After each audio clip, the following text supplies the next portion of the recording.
Alright, on to part 2 now, and part 2 is just coming at the 10-minute mark, so I will take the opportunity to do a bit of creeps farm stat checking. The Nevermore, who was solo mid, has 46, and he was solo mid against the Rashta, who's at 34, so he does have more lost hits than the Rashta, but what the Rashta has is 3 tower kills, and Nevermore certainly has not helped his team out by killing 3 towers. I mean, I say Rashta's 3 tower kills, he did not get the tower kills. Let me check, I'm not certain who got the tower kills. No, he actually didn't get any of them. So, if he got the tower kills, he'd be filthy dirty rich, but him not getting them means the extra bounty gold is actually split. So him not getting them actually gives more gold to his Kanka, which actually is probably a good thing, really. And back to the creep farm stat checking, the tri-lane, headed up by the Sven, trying to get the farm, has 19, whereas Kanka's 23, so both tri-lanes not very farmed. Which is a bit surprising. I guess they went at each other like they went for killing each other more so than farming. They never really had the opportunity to free farm too much. They had their small chances. They took them when they got them. In any event, the puck is 19, and he was against the line at 21. So not much farm for anyone really. Even the Nevermore at 46 is mediocre at best for a Nevermore. For a pro Nevermore, that is. Let me tell you, my Nevermore probably destined at 46 most of the time if I'm playing against a good enemy.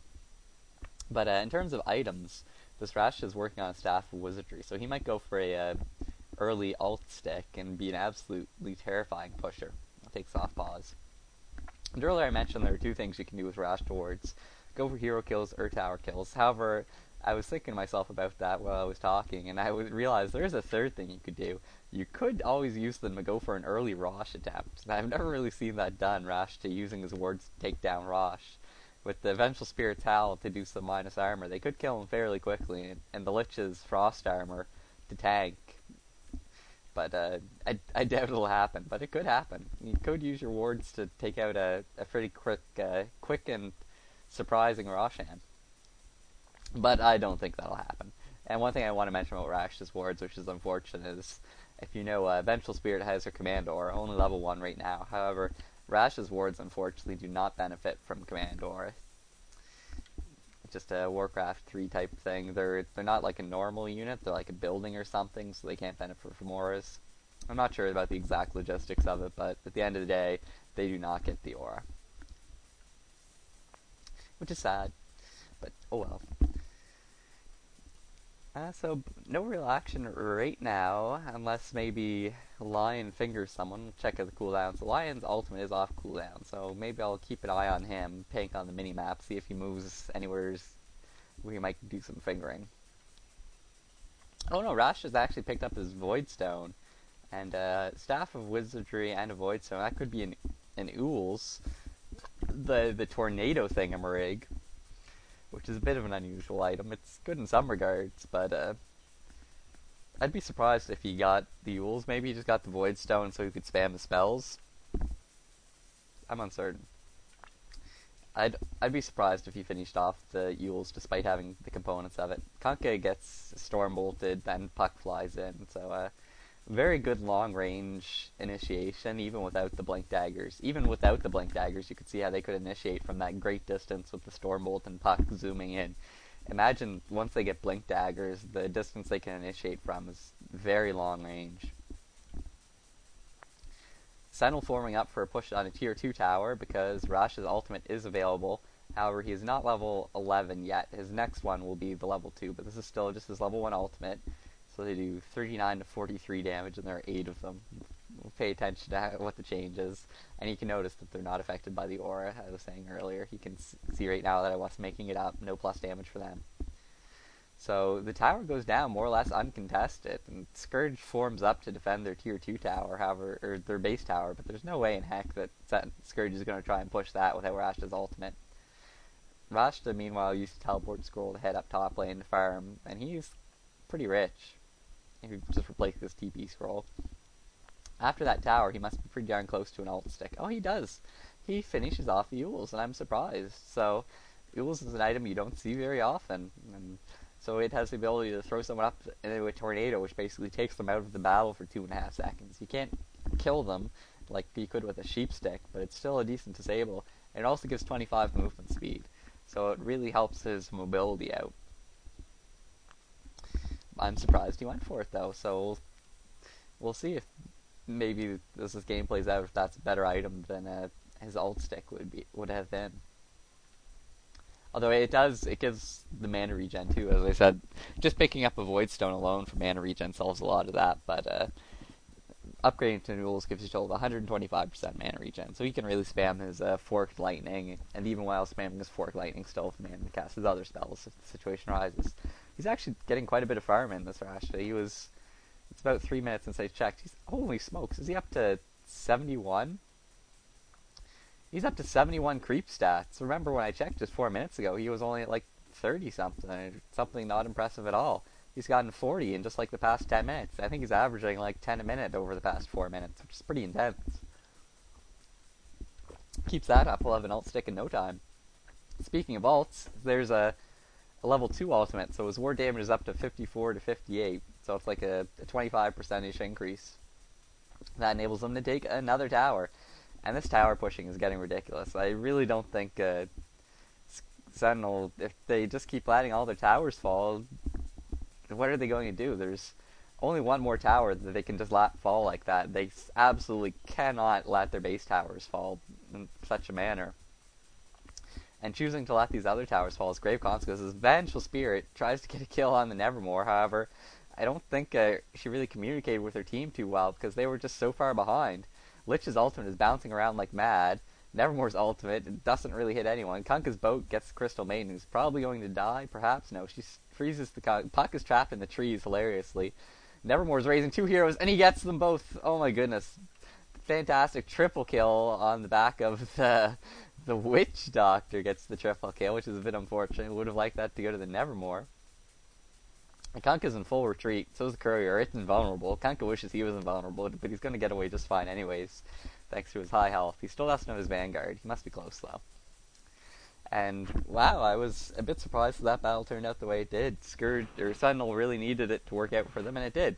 And it might translate into this tower going down, because Nevermore's right click is pretty high. However, he's backing off to the Vengeful Spirit teleport him. I think that the Scourge really, I think their communication and the play of the Vengeful Spirit was the problem they lost that. She sort of ramboed in with a swap while her team was too far back to capitalize it, and basically all the swap did was get herself killed. Maybe I think Scourge played that battle a bit poorly. They did get I mean, it wasn't a total debacle because they still had Lich's ultimate, which really helped them turn the tide of the battle, and Kunkka's boat too. They have a lot of AoE. Well, so I mean, they have a lot of burst magical damage. I mean, the Lion's Impale, the Kunkka's Torrents in his bow, the Lich spell, his Chain Frost, his Frost Nova, but all that wasn't enough for them. And however, despite their poor tower defense, they still think that they're going to push again because one thing that they don't have in the tower defense is the wards, which they will have when they're attacking a tower right now. So, this tower in some serious troubles. Sentinel's just afraid of these wards. Are they not going to contest this one either? Nevermore is up top trying to do a bit of ninjaing. Puck zips in and drops his ultimate, pretty good ultimate, and Nevermore ultimates. Rashta uses his tornado stick on himself to dodge Nevermore's ultimate. The wards are still down despite the tower being down. A good swap from Vengeful Spirit results in a kill against the Nevermore. Puck is in a bit of trouble. He does have a Blink Dagger, so it's hard to kill Puck when he has that Blink Dagger. And he's off and away. Or is he? He's at low health, but he's fine. Line's running away. Puck is salving up. He's going to be fine. So, yeah, that battle, no doubt about it, that went in favor of the Scourge. Despite the battle being at the tower, Rash's wards actually are better than the tower. The damage they do is just so intense. Nevermore tried to be cute and sneak around up top, but they were on him and it did not work. And the item choice from Rashta, the tornado, definitely saved his life in that battle. Nevermore's ultimate would have done ridiculous damage to him. They are going for a Rashane, however, not with Rash's wards like I speculated could happen. However, this could take a little while to kill. It looks like they're killing him fairly quickly. And Sentinel's too far away to contest this. He's going to be dead before they get there. So this is rush kills go. This one's a bit slow, and it is better if you can kill him fast because your whole team is here, and your team could be doing other things. But this rush kill combined with all 6 tower kills means the farm on these support heroes must be pretty good. Let me check that out actually. So the Lich, despite having all these tower kills to his credit, is actually not really boasting any good items. Vengeful Spirit looks like she's working on an ult stick that makes the cooldown on her ult only like 15 seconds and enables her to swap things like mad. I'm not sure, maybe, I guess that's what she must be going. We'll see if she tries to finish it before it treads, because she's pretty close. Yeah, looks she's just inches away from getting the ult stick. And you don't see that Vengeful Spirit very often. The reason you're seeing it this game is because the early pushing is just giving her the gold to get it early. Whereas normally her income, that income you get from the towers is spread out over such a longer time, she loses it all to dying and spending it on wards. So actually, I did mention, but Lion was the person to pick up the Aegis, which is a little bit unusual. You would think it would perhaps go on Kunkka, because Kunkka's got the most staying power. I'm not sure. I would have guessed it would go on Kunkka, but they give it to the Lion. So that makes the Lion a very not good target. The odds, they might still take him out. We'll be interested to see who the Sunil team tries to kill in the next clash.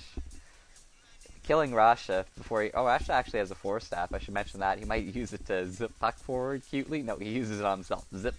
But not much going to come out of that. So interesting items from the Rasha. A 4-staff and a Euls, and he is not going for the ult stick. Maybe I'm just... I don't play Rasha very often. Maybe the upgrade's just a bit underwhelming. I thought it was a pretty decent upgrade, though. And they are really using his ultimate effectively. One thing I should mention with the 4-staff, and now with the Euls and now this 4-staff, is he's really fast. The Euls move speed plus the 4-staff is like a move speed item too, because it can zip you forward every now and then. Witch Doctor Illusion's just scouting out. However, this Nevermore gets spotted. He BKB teleports, and yep, there he goes. But there goes the BKB charge, and you don't want to use too many BKB charges. Nevermore, especially against this lineup, I mean, playing against a Lion, a Rashta, and a Lich, and a Kunkka, your BKB is like your life. When that runs out, you're toast. So it's sad for Nevermore that the time on his BKB is going down, down, down. He's at 8 seconds now.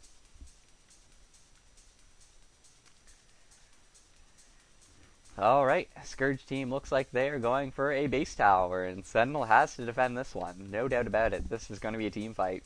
Scourge is pushing it. There are the wards of swapping in against the Nevermore, and down he goes before he can even turn his BKB on. It might have even actually been on cooldown. Sen gets in a stun, but the Sentinel defense just really poor. Nevermore was there, but where was everyone else? I mean, you could say that Nevermore was out of position, but really, in reality, I think it was the rest of his team that was out of position. And now they've lost their tower, and they're in danger of losing a Rax to boot. I mean, all of Ward's focusing this down. They're really not even trying to defend against it without the Nevermore. They're too afraid to go up against these wards and the entire enemy team without the presence of the Nevermore. However, the wards have disappeared in a second. There they go. The melee Rax is down, so Scourge should probably just get the heck out of dodge. They really should have ran away at the first opportunity, but instead they're opting to fight this one out, and they do get a kill out of it, and Venge gets to swap in on the Sven, who's in a bit of trouble as he gets stunned by the Venge, and Kunkka's X marks spot him, and he's disabled to death. So I guess even without the Rashta ward, since the Nevermore wasn't there, they were quite capable of winning, and I guess I misspoke when I said they should back, because they stayed and they made the most of it. However, now they've got both Raxes, their ultimates are on cooldown, Lich has used his as well, so now they're getting the heck out. And pretty massive advantage for the Scourge at this point. They take out another tower and a Rax. I'm wondering how they could lose this game at this point.